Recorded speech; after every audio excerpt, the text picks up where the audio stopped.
आगे और लोगों से बुलवाइए। आज का टॉपिक है भगवान बुद्ध का प्रथम उपदेश।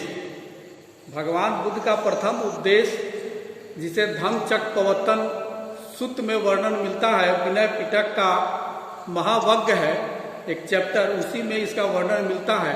उसी के अनुसार इसकी व्याख्या की जाएगी। तो सबसे पहले बुद्ध को जब ज्ञान प्राप्त हुआ तो 1 सप्ताह तक उसी बोधि वृक्ष के नीचे वो विमुक्ति रस का आनंद लेते रहे, बोधि वृक्ष, पीपल वृक्ष के नीचे। उसके बाद 1 सप्ताह के बाद दूसरा सप्ताह में वो एक वृक्ष था बरगद का, जो बकरी लोग चराता था, वो लोग वहाँ बैठता था, जिसे अजपाल वृक्ष कहते हैं। उसके नीचे वो दूसरा सप्ताह उन्होंने बिताया 7 दिन। तीसरा सप्ताह बिताया मुचलिंद नाम का एक वृक्ष था, उसके नीचे उन्होंने निवास किया 7 दिन। उसके बाद राजायतन नाम का एक वृक्ष था, उसके नीचे उन्होंने 7 दिन बिताया। और राजायतन नाम का जो वृक्ष था, वहीं पर तपस्सु और भल्लिक नामक 2 व्यापारी वहाँ आया और उन्हें कहा जाता है, कुछ लोग कहते हैं हनी बी भी, मतलब शहद भी कहते हैं, कुछ लोग लड्डू भी कहते हैं, चूड़ा भी कहते हैं, इस तरह से खाने के लिए कुछ दिया। और वही 2 गृहस्थ था, तपस्सु और भल्लिक, जो पहली बार बुद्ध और धम्म का शरण गया था। क्योंकि उस समय संघ नहीं बनी थी, इसीलिए यही पहला व्यक्ति है तपस्सु और भल्लिक, जो 2 व्यापारी थे, जो म्यांमार के रहने वाले थे, बर्मा के रहने वाले थे। वो राजायतन वृक्ष के नीचे बुद्ध और धम्म के शरण जाते हैं। उसके बाद फिर बुद्ध वहाँ से लौट कर चले आते हैं अजपाल वृक्ष के नीचे। अजपाल वृक्ष के नीचे जब आते हैं तो उनके मन में वितर्क उत्पन्न होता है, जैसा कि अभी अर्जुन जी ने बताया था। वितर्क और विचार मन में आती है कि यह जो ज्ञान है, मैं जो बताऊंगा लोगों को तो समझ में आएगा नहीं। तो उस समय ये आता है कि नहीं, कुछ लोग ऐसे हैं जिनको यह समझ में आएगी बात। तो उन्हें ध्यान आया कि मैं पहला उपदेश किसे दूं। तो वो याद किए तो आलार कालाम के बारे में, कि हमारी बात आलार कालाम समझ सकते हैं क्योंकि वो मेरे पहले गुरु थे।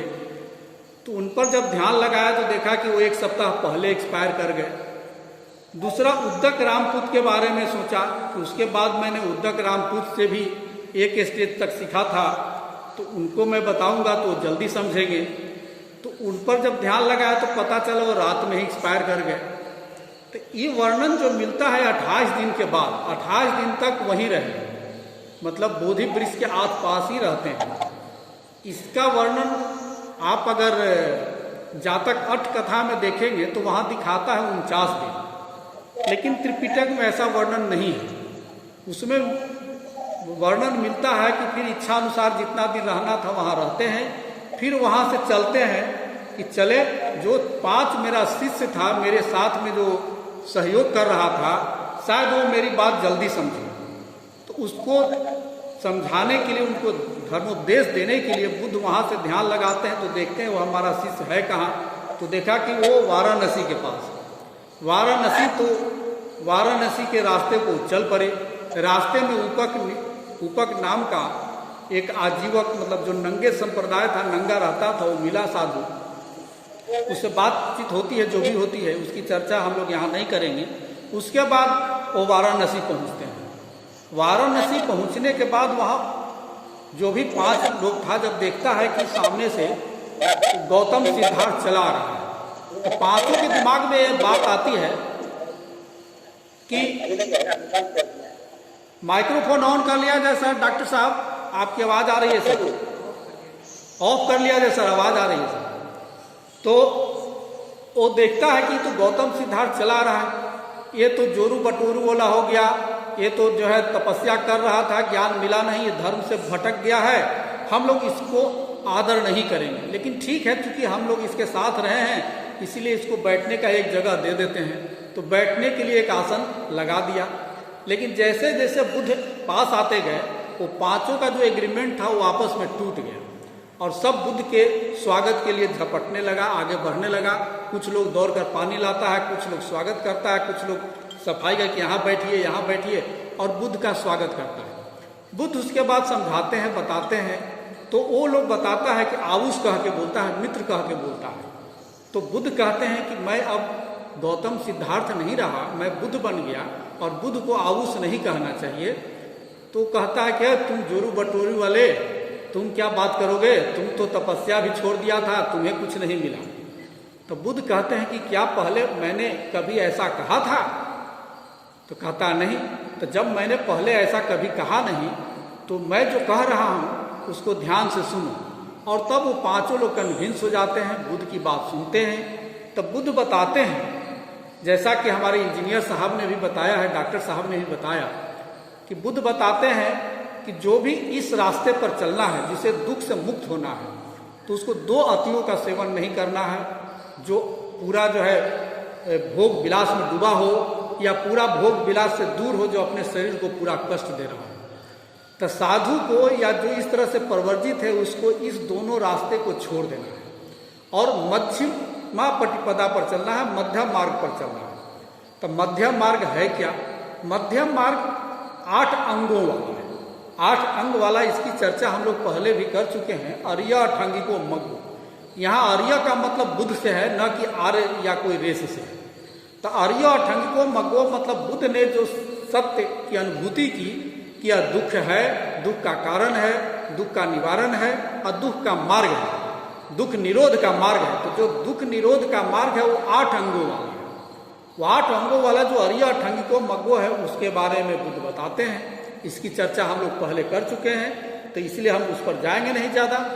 और उसके बाद जैसे ही चर्चा वो करते हैं, इसके बारे में बताते रहते हैं, तो कौंडिन्य एक भिक्षु थे, मतलब वहाँ पर थे, और वही कौंडिन्य थे जो बुद्ध बहुत बच्चे थे उस समय भविष्यवाणी कर रहे थे कि यह गौतम सिद्धार्थ निश्चित रूप में बुद्ध बनेगा। लेकिन उनकी भविष्यवाणी भी, भविष्यवक्ता भी वो हिल गया, क्योंकि वो भी छोड़ के भाग गया था कि बुद्ध नहीं बनेगा। मतलब उनकी जो ज्ञान था भविष्य बताने का, ज्योतिष का, कि यह गौतम सिद्धार्थ निश्चित रूप से बुद्ध बनेगा, फिर भी वह छोड़ के भाग गया। इसका मतलब उनका जो भी स्टडी था उससे वो डिग गए।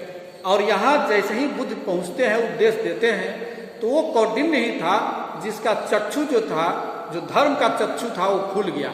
और उन्होंने देखा कि जो भी कुछ उत्पन्न होने वाला है सब नष्ट होने वाला है। तो इससे उनकी धर्म चक्षु खुल जाती है। और धर्म चक्षु जैसी खुलती है, तो वही बुद्ध ने जो दुख चक्र का जो बारे में बताया, जिसे हम लोगों ने पटित समुत्पाद, जिसकी चर्चा हम लोगों ने पहले कर चुके हैं, तो पटित समुत्पाद जो दुख चक्र है उसको उन्होंने धर्म चक्र में बदल दिया। मतलब हर एक तिल्ली को उन्होंने तोड़ने लगे। और इस तरह से कौंडिन्य को जैसी ज्ञान होता है तो धर्म चक्र की स्थापना हो जाती है। मतलब अब से धर्म की बात ही चलने लगेगी, और वो धर्म का चक्का चल दिया। उसके बाद वप और वद्य, ये दोनों लोग आते हैं। ये दोनों लोग को फिर उसी तरह से जो नेत्र था, धर्म का नेत्र था, चक्षु था, वो खुल जाता है। उसके बाद महानाम और असज्जी थे, उनका भी फिर धर्म का चक्षु खुल जाता है। उसके बाद फिर बुद्ध की देशना चालू होती है। फिर बुद्ध बताते हैं रूप क्या है, नाम क्या है। जैसे हमारा शरीर है, हम जन्म लेते हैं, जन्म के बाद कोई ना कोई मेरा नाम रख देता है, नाम रख देता है, नाम भी अपना नहीं है, किसी का दिया हुआ है। उसके बाद शरीर भी अपना नहीं है। शरीर अगर अपना होता तो ये बूढ़ा नहीं होता, बाल पकता नहीं, रोगी नहीं होता, हमारे अनुसार वो चलता ना, तो मेरे अनुसार वो नहीं चलता है। मतलब यह शरीर भी मेरा है और मेरे अनुसार नहीं चलता, अर्थात यह मेरा अपना नहीं है। तो शरीर से इतना क्यों हम घनिष्ठता रखें, क्यों इसके प्रति राग रखें, क्यों इसके प्रति ज़्यादा आसक्ति रखें, क्योंकि यह भी मेरा नहीं है। तब बुद्ध ने बताया सब्बे संखारा अनिच्चा, यह सभी अनित्य है, सब नष्ट होने वाला है। ये रूप की बात है। उसी तरह से नाम के तहत जो है आता है वेदना, संज्ञा, संखारा, विज्ञान। ये वेदना भी हम जैसा चाहते हैं वैसा होता नहीं, हमारे बिना पूछे दुख भी अनुभव होने लगता है। इसी तरह से संज्ञा, जो मन में जो बात स्टोर है, किसी न किसी नाम से स्टोर होता है, वह भी किसी न किसी नाम के द्वारा ही हमारे मन में जो परसीव होता है, उस चीज़ की जब वेदना प्राप्त होती है तो उस पर उसको पहचानने का काम करता है। फिर विज्ञान उत्पन्न होता है, विज्ञान के कारण ही हमारा भाव उत्पन्न होता है और हम जाति, नया जन्म होता है। इस तरह से दुख चक्र चलता है। तब बुद्ध ने बताया कि यह सब जो है संखारा अनिच्छा है, अनित्य है, और ये कोई भी हमारा अपना नहीं है। ये सब धम्मा अनत्ता है, आत्मा नहीं, आत्मा मतलब अपना नहीं है। यहाँ बुद्ध का जो अनत्ता शब्द है अपना से है, ये अपना कुछ नहीं है। यहाँ सब चीज नष्ट होने वाला है, और यही बुद्ध का प्रथम उपदेश था। इसीलिए किसी भी चीज से चिपकना नहीं है। चिपकना ही आसक्ति ही दुख का कारण है। आसक्ति को ही दूसरे भाषा में हम तृष्णा कहते हैं। तृष्णा का जैसे ही विलोप होता है, निरोध होता है, तो हमें दुख से मुक्ति मिलती है। पहले ही चर्चा कर चुके कि निर्वाण प्राप्ति करने के बाद, जैसा डॉक्टर मथुरा प्रसाद जी ने कहा कि निर्वाण प्राप्ति करने के बाद भी हमारे शरीर में दुख और वेदना तो एहसास होता ही है, कष्ट होता ही है, लेकिन मानसिक वेदना नहीं होती। और जब पूरा शरीर जब नष्ट हो जाता है, मतलब मौत जब आ जाती है निर्वाण के बाद, तो निर्वाण के बाद जब मौत आती है तो वो परिनिर्वाण हो गया। एक बार पहले निर्वाण प्राप्त हो गया, मतलब मानसिक दुख पूर्णतः समाप्त हो गया, अब शारीरिक दुख भी पूर्णतः समाप्त हो गया, तो उसे हम परिनिर्वाण कहते हैं। और चूंकि बुद्ध की बात है, इसीलिए बुद्ध के परिनिर्वाण में महाशब्द जोड़ दिया जाता है, जिसे हम महापरिनिर्वाण करते हैं। तो यही बुद्ध का प्रथम उपदेश था, और यहीं से धर्म चक्र परिवर्तन शुरू होता है। कोई सवाल हो तो किया जा सकता है।